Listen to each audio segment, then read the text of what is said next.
প্রশ্ন এটি। শশাঙ্কের আমলে বাংলায় আর্থিক অবস্থা কেমন ছিল? এই প্রশ্নের উত্তর তোমরা লিখবে শশাঙ্কের আমলে সোনার মুদ্রা প্রচলিত ছিল, তবে তার মান পড়ে গিয়েছিল। নকল সোনার মুদ্রাও দেখা যেত, রূপোর মুদ্রা ছিল না। ব্যবসা বাণিজ্যের ক্ষেত্রে এই যুগে সম্ভবত মন্দা দেখা দিয়েছিল। সমাজে জমির চাহিদা বাড়তে থাকে। এই যুগে অর্থনীতি হয়ে পড়েছিল কৃষি নির্ভর। বাণিজ্যের গুরুত্ব কমে যাওয়ায় নগরের গুরুত্ব কমতে থাকে এবং সমাজ ক্রমশ গ্রাম কেন্দ্রিক হয়ে পড়ে। এবারে চলে আসছি 41 দাগের প্রশ্নে। এটাও খুব গুরুত্বপূর্ণ একটি প্রশ্ন।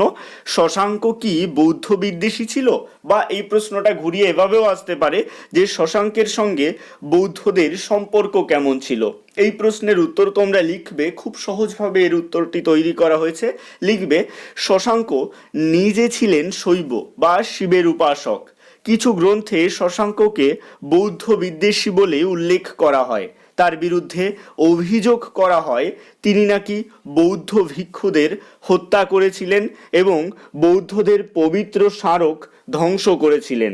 কিন্তু শশাঙ্কের শাসনকালের কয়েক বছর পর চীনা বৌদ্ধ পর্যটক সুয়ানজাং কর্ণ সুবর্ণ নগরের উপকণ্ঠে রক্তমৃত্তিকা বৌদ্ধ বিহারের সমৃদ্ধি লক্ষ্য করেছিল। শশাঙ্কের মৃত্যুর 50 বছর পর চীনা পর্যটক ইৎসিং ও বাংলায় বৌদ্ধ ধর্মের উন্নতি লক্ষ্য করেন। প্যারা চেঞ্জ করে একই সাথে লিখবে, এর থেকে বোঝা যায় বৌদ্ধ বিদ্বেষী হিসেবে শশাঙ্কের বিরুদ্ধে অভিযোগ অতিরঞ্জিত ছিল। শশাঙ্ক শিবের উপাসক হলেও বৌদ্ধদের সাথে তার ভালো সম্পর্ক বজায় ছিল। শশাঙ্ক নির্বিচারে বৌদ্ধ বিদ্বেষী হলে বৌদ্ধদের এমন উন্নতি সম্ভব হতো না। এবারে চলে আসছি 42 দাগের প্রশ্নে। এখানে বলা হচ্ছে মাৎসন্যায় কাকে বলে?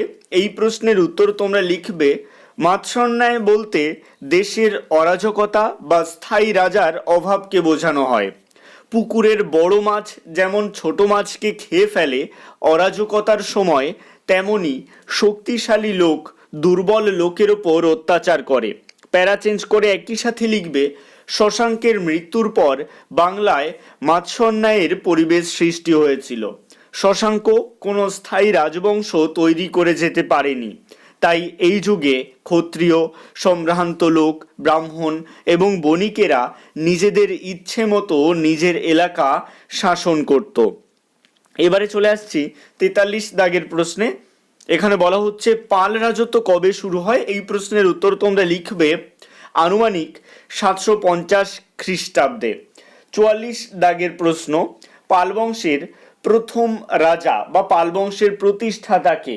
এই প্রশ্নের উত্তর তোমরা লিখবে গোপাল। আজকের ভিডিওটি এই পর্যন্তই।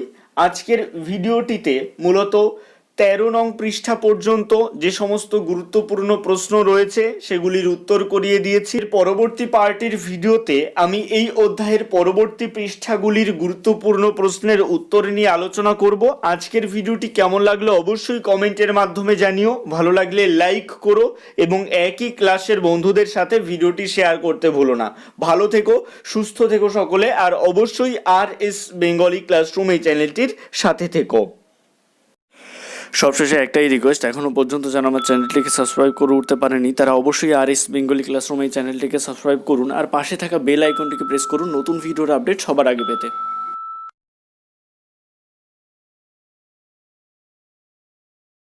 बात पूरे इंटरनेट पे तुमको कोई भी नहीं बताएगा कि इस एआई की हेल्प से तुम कोई भी दुनिया का एग्जाम क्रैक कर सकते हो। किसी भी स्किल को अच्छे से सीखने के लिए स्मार्ट टूल्स की भी जरूरत होती है, वरना रेज्यूमे वहीं का वहीं रह जाता है, इंटरव्यू प्रिपरेशन भी नहीं हो पाती है ढंग से, नोट स्लाइड सब तुम्हारे स्कैटर्ड रहता है। और सरप्राइजिंगली काफी लोग इस एआई टूल को मिस कर रहे हैं। इसमें तुमको डेली रेडीमेड करियर, प्रोडक्टिविटी और प्लानिंग टेम्पलेट्स मिल जाते हैं। चाहे तुम्हारा रेज्यूमे हो चाहे स्टडी प्लान हो, सब कुछ यहाँ पे ऑर्गेनाइज रहता है। सबसे फन पार्ट ये है कि ये एआई ग्रुप चैट के अंदर ही काम करता है। जॉब प्रिपरेशन ग्रुप हो या फिर कोई भी अदर ग्रुप्स हो, उसमें तुम बस इस एआई को टैग कर दो, सारे डिस्कशन को समराइज कर देगा, पॉइंट्स लिख देगा, टेम्पलेट जनरेट कर देगा और तुम उन टेम्पलेट्स को सेव और शेयर भी कर सकते हो। यहाँ पे रोज नए के नए टेम्पलेट ऑटो जनरेट हो जाते हैं। एक्सप्लोर सेक्शन पे जाओ, वन टैप में शेयर कर दो और फ्यूचर में यहाँ पे तुम टेम्पलेट्स बना के रिवॉर्ड भी कमा पाओगे। तो करियर ग्रो करने के लिए ऐसे एआई टूल्स को यूज करना आज से ही शुरू करो। लिंक चाहिए तो कमेंट कर दो, एआई तुम्हारे डीएमएस का लिंक पहुंच जाएगा।